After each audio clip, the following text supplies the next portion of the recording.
Bonjour à tous, bienvenue dans cette explication de The Mind, un jeu de 2 à 4 joueurs, à partir de 8 ans, on peut même estimer qu'à partir de 6-7 ans, s'ils savent compter jusqu'à 100, on peut y jouer. Alors, pour la présentation du matériel, dans The Mind, vous avez très simplement 100 cartes numérotées, hop, de 1 à 100. Ça, c'est le matériel de base. Ensuite, nous avons des petits marqueurs de vie. Hop, ici. Des petits shurikens, ça on verra un peu plus tard à quoi ils servent. Ainsi que des niveaux. Alors en fonction du nombre de joueurs, je vous laisse vous référer à la règle du jeu qui va vous indiquer de combien de vie vous disposerez pour la partie et de combien de shurikens de départ vous disposerez.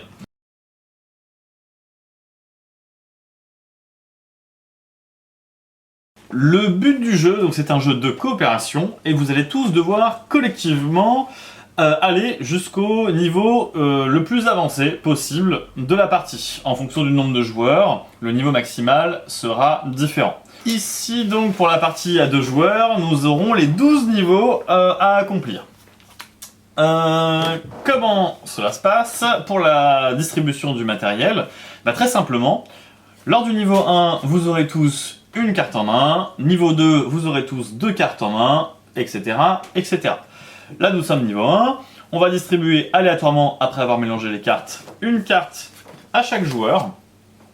Le but, très simple, mais très particulier et très original, le but sera, lors du top départ, sans parler, sans communiquer de quelque manière que ce soit, réussir à poser sur une seule et même des fosses au milieu de la table, dans l'ordre croissant, les cartes que vous avez en main.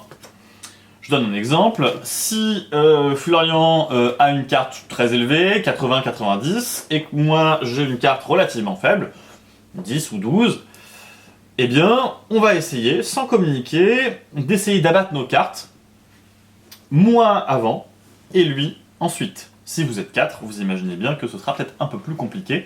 Alors, le nombre de vies dont vous disposez, donc au début de la partie, en général ça va être 1, 2 ou 3, c'est le nombre d'erreurs que vous pouvez faire durant toute la partie. À chaque fois que lors de la partie, un joueur abattra une carte qui n'est pas la carte la plus faible parmi toutes celles que les joueurs ont en main, et bien dans ce cas-là, ceux qui ont une carte de valeur inférieur, par exemple Florian pose un 53 et malheureusement moi j'avais un 32 que j'avais encore en main, et bien dans ce cas là on va tous collectivement perdre une vie, on va la retirer hop, du paquet de vie, et toutes les cartes qui étaient de valeur inférieure à celles qui étaient posées sont défaussées. Quant aux shurikens, les shurikens, lors d'une partie, à tout moment de la partie, l'un des joueurs peut lever la main, et les autres joueurs, sans communiquer toujours, peuvent également lever la main. Cela indique que l'on a tous envie, collectivement toujours, d'utiliser un shuriken. Alors les shurikens, à quoi ils servent?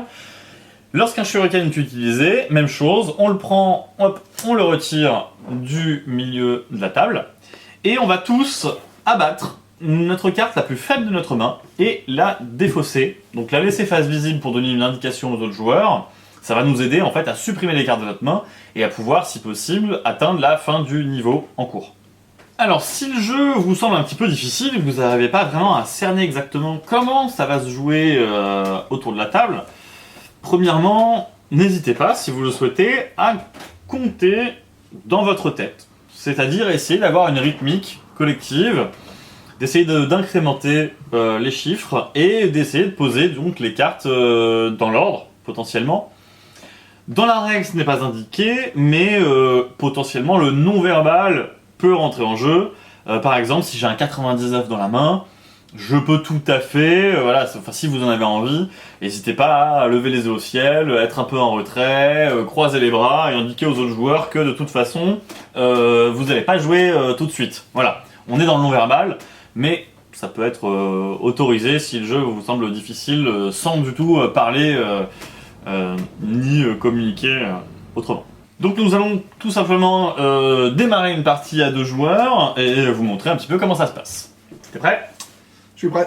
Ok. Connexion, main au milieu de la table. Une fois que tout le monde a fait ça, on est parti. 3, 2, 1, top.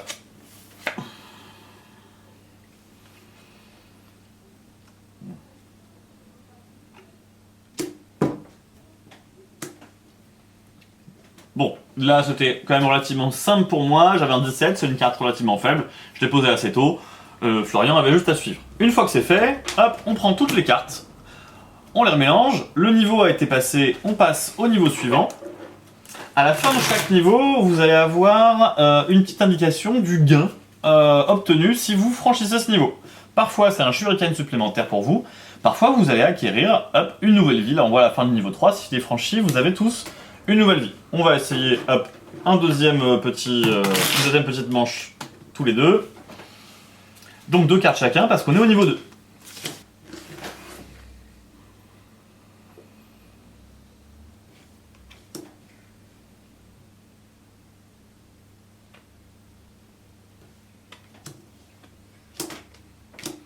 Parfait.